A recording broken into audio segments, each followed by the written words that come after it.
Hello friend, किसने आप सब लोग? आई होप आप सब लोग बढ़िया हो। मैं क्या सैनी के आर आप सभी का स्वागत करता हूं। दोस्तों, जीडीसी नई भर्ती 2026 के रिगार्डिंग इस वीडियो में बात करने वाले हैं। इसके अलावा ट्रैक वेंडर जो साथी है उनके लिए बहुत अच्छी खबर निकल के आ रही है दोस्तों। AIRF यानी all India railway men's federation ने रेलवे बोर्ड से सीधी यहाँ पे मांग की है। LDC ओपन टू ऑल सहित यहाँ पे 10 प्रमुख मांगों को उठाया गया है, जो कि ट्रैक वेंडर साथियों के लिए बहुत अच्छी खबर एक तरीके से रहने वाली है। जीडीसी को लेकर कुछ डाउट्स आपके बने हैं, उसके रिगार्डिंग इस वीडियो में बात करने वाले हैं। जैसे कि सेंट्रल रेलवे से नोटिफिकेशन जारी हुआ, उसमें 38 टाइप की पोस्ट आपके सामने है, तो इनमें से आप कितनी पोस्ट पे आप भर पाएंगे, कैसे डिसाइड होगा कि आप कितनी पोस्ट के लिए यहाँ पे एलिजिबल रहने वाले हैं, और पोस्ट का जो प्रेफरेंस है वो कैसे डालना है, क्या एक कर्मचारी एक से अधिक पोस्ट के लिए यहाँ आवेदन कर सकता है, और पोस्ट का अलॉटमेंट कैसे होता है जीडीसी में, इन सबके रिगार्डिंग बात करने वाले। वीडियो काफी इंपॉर्टेंट, वीडियो को लास्ट तक जरूर देखिएगा। तो सबसे पहले ट्रैक मेंटेन साथियों के लिए देख लेते हैं कि यहाँ पे रेलवे बोर्ड से क्या मांग की गई है, और सी गोपाल मिश्रा जी ने यहाँ पे जो AIRF का जो ट्विटर हैंडल है वहां पे पोस्ट डली हुई है। मैं आपको दिखाता हूँ सारी कुछ खबर। देखिए दोस्तों, स्क्रीन पे आप देख पा रहे होंगे, long pending demands of track maintainer of engineering department से पोस्टेड जो की गई है AIRF के द्वारा मार्च 19 2026 में, आज की डेट में यह पोस्ट की गई है। लॉन्ग पेंडिंग जो ट्रैक मेंटेनर साथी है इंजीनियरिंग डिपार्टमेंट, उनकी क्या कुछ मांगे हैं पेंडिंग, उनको यहाँ पे उठाया गया है। देखिए ये पोस्ट यहाँ पे डाली गई है, और इस पे देखिए to the chairman and CEO railway board, यानी रेलवे बोर्ड से सीधी मांग की गई है। सब्जेक्ट इसका है long pending demands of track maintainer of the engineering department. इसमें जो रेफरेंस दे रखा है, जो पहले भी इन्होंने लेटर लिख रखे हैं ऑलरेडी, इन सब का जो इन्होंने यहाँ पे हवाला दिया है। मेन कंटेंट जो है यहाँ पे जो ट्रैक मेंटेनर है, the all India railway federation once again draw your attention to the above reference PNM item and repeated correspondence regarding the long pending demands of track maintenance। कहा है कि हमने पहले भी जो आपको कई सारे लेटर लिख दिए हैं, आपका फिर से हम ध्यान आकर्षित करना चाह रहे हैं। PNM मीटिंग वगैरह में आइटम भी लगाया है। Despite considerable time and repeated repetition, the matter has no received serious and expanded consideration. Out of 10 issues raised, the railway board has responded only on item number 5 and that too negatively. यहाँ पे कह रहे हैं कि हमने कई बार आपके सामने मांगे उठाई, लेकिन हमारे को कोई रेस्पॉन्स नहीं मिला है इसके रिगार्डिंग, कुछ खास रेस्पॉन्स। तो हम फिर से आपके सामने ये 10 प्रमुख मांगे रख रहे हैं, इसके ऊपर जल्दी से जल्दी रेस्पॉन्स यहाँ पे दिया जाए, और जो ट्रैक मेंटेनर साथी है उनको रिलीफ दिया जाए।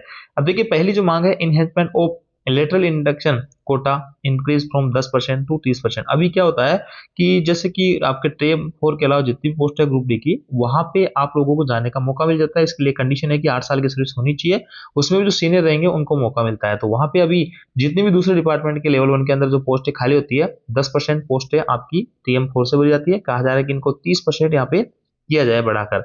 आगे ओपनिंग ऑफ 10% LDC, यहाँ पे जो LDC वैकेंसी आती है स्टेशन मास्टर की, ट्रेन मैनेजर की, CCTC की, तो उसमें LDC ओपन करने की बात की जा रही है। उसके अंदर सिर्फ जो है पॉइंट्समैन साथियों को मौका मिलता है, लेकिन ट्रैक मेंटेनर जो साथी है उनको मौका नहीं मिलता है। तो यहाँ कहा जा रहा है कि LDC की जो 10% सीटें हैं उन पे इनको भी एलिजिबल माना जाए, ट्रैक मेंटेनर साथियों को भी। रिडक्शन ऑफ बीट लेंथ, अभी क्या है 16 किलोमीटर तक की जो आपसे पेट्रोलिंग वगैरह कराई जा रही है, तो इसको 10 किलोमीटर की जाए।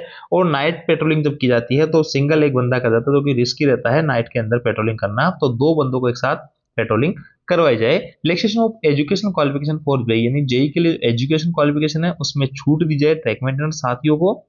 और आगे जैसे कि अभी PCM मांगा जाता है, जो आपका कोटा वगैरह से वैकेंसी आती है LDC या रैंकर कोटे से, जहाँ PCM मांगा जाता है, तो कहा जा रहा है कि PCM की जो रिक्वायरमेंट है उसको खत्म की जाए, और इसकी जो क्वालिफिकेशन है उसको कम की जाए। आगे opportunity for women track maintainer साथी, ट्रैक मेंटेनर जो फीमेल ट्रैक मेंटेनर है उनको भी TC, CC, पॉइंट्समैन, ASM ऐसी पोस्टों पे जाने का मौका दिया जाए। एक्सटेंशन ऑफ करियर अपॉर्चुनिटी, जो सफाई वाला category opportunity track maintainer, extend सफाई वाला कैटेगरी अपॉर्चुनिटी ट्रैक मेंटेनर, इनके जो है करियर के रिगार्डिंग इनको अच्छी अपॉर्चुनिटी दी जाए। Provision of shelters at work site, जैसे कि इनका जो विश्राम स्थल होता है, जो आप काम करते हैं ट्रैक पे, तो वहां पे कोई भी विश्राम स्थल नहीं होता, या फिर पेट्रोलिंग वगैरह करते हैं तो भी ये जो है वहीं पे पटरी के आसपास ही रुकते हैं, वहां पे इनके रुकने के लिए कोई खास व्यवस्था नहीं होती है, तो वो भी की जाए। और रिस्क और हार्डशिप अलाउंस है उसको भी यहाँ पे बढ़ाया जाए। अभी 3350 रुपये के करीब इनको रिस्क एंड हार्डशिप अलाउंस मिलता है, और इनका जो प्रमोशन है लास्ट लेवल 5 तक, यानी 2800 ग्रेड तक प्रमोशन होता है। अगर मैं बिना किसी एग्जाम दिए बात करूं रेगुलर प्रमोशन, तो इसको बढ़ा के 4200 ग्रेड तक करने की बात की जा रही है। इनमें से अगर कुछ मांगे भी मान ली जाती है तो भी बहुत अच्छी खबर एक तरीके से जो टेक वेंटर साथी है उनके लिए रहने वाली है। काफी जो है जोर शोर से इनकी डिमांड्स उठी है, लंबे समय से उठती रही है। एक बार फिर इसकी मांग उठी है और रेलवे बोर्ड के संज्ञान में चीज़ों को लाया गया है। देखना यह होगा कि रेलवे इसके ऊपर क्या कुछ एक्शन लेता है। जैसे कोई अपडेट आएगी आप सभी लोगों के साथ में रूबरू किया जाएगा। लेकिन ये अच्छी बात है कि कम से कम आप लोगों के लिए यहाँ पे एआरएफ यहाँ पे जो है अपना काम कर रहा है, या एआरएफ अपना यहाँ पे लिख के दे रहा है रेलवे बोर्ड को।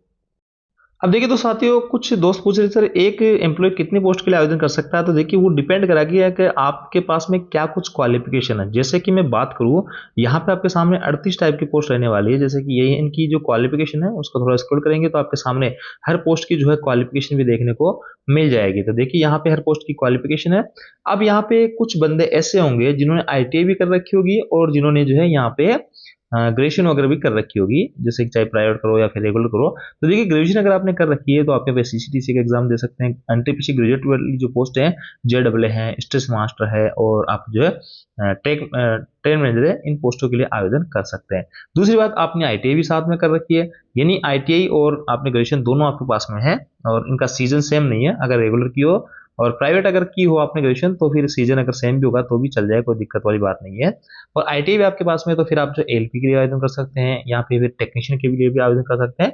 तो कहने का मतलब जिन जिन पोस्टों की आप एलिजिबिलिटी रखते हो आप उन सभी पोस्टों के लिए आवेदन कर सकते हो। जैसे कि मान लो 38 टाइप की पोस्ट हैं और कोई भाई इनमें से 10 पोस्टों के लिए जो है एलिजिबिलिटी रखता है या क्वालिफिकेशन वगैरह रखता है, मेडिकल स्टूडेंट रखता है, तो फिर इन 10 पोस्टों को वो अपनी प्रेफरेंस के अकॉर्डिंग डालेगा।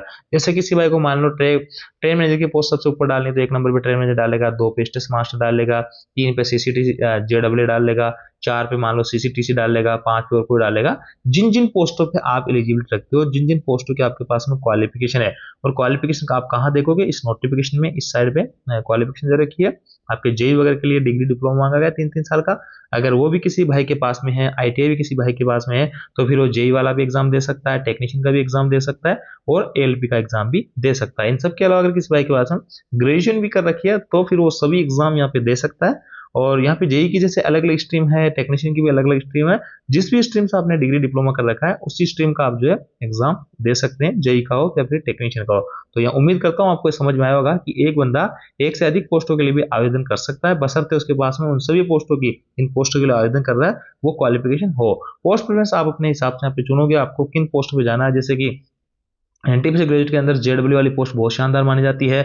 उसके बाद में आप जो स्टेस मास्टर को प्रेफरेंस दे सकते हैं, ट्रेन मैनेजर साथ ही कोई प्रेफरेंस दे सकते हैं। किसी भाई को TT बनना है तो CCTC वाली पोस्ट को प्रेफरेंस दे सकता है। और देखिए यहाँ पे जो पोस्ट का अलॉटमेंट होगा वो एक तो आपका जो प्रेफरेंस देखी जाएगी कि आपने कौन सी प्रेफरेंस डाल रखी है, दूसरा आपने उस जो पोस्ट आपने डाल रखी है सबसे पहले चुन रखी है, क्या आप उसकी कट ऑफ क्लियर कर पा रहे हो, और तीसरा उस पोस्ट का मेडिकल स्टैंडर्ड भी आप फिट होना चाहिए। तीनों चीजों अगर फिट बैठती है तो आपको वो पोस्ट का अलॉटमेंट यहाँ पे हो जाता है। और GDC के अंदर मैं आपको फिर से कहूंगा कि इसके अंदर आपका डिवीजन जो है, जिस डिवीजन में प्रेजेंटली वर्किंग हो, वो डिवीजन भी चेंज हो सकता है, क्योंकि इसमें जोन लेवल पे भर्ती होती है और जोन के जो भी डिवीजन है उनमें से किसी भी डिवीजन में आपकी पोस्टिंग की जा सकती है।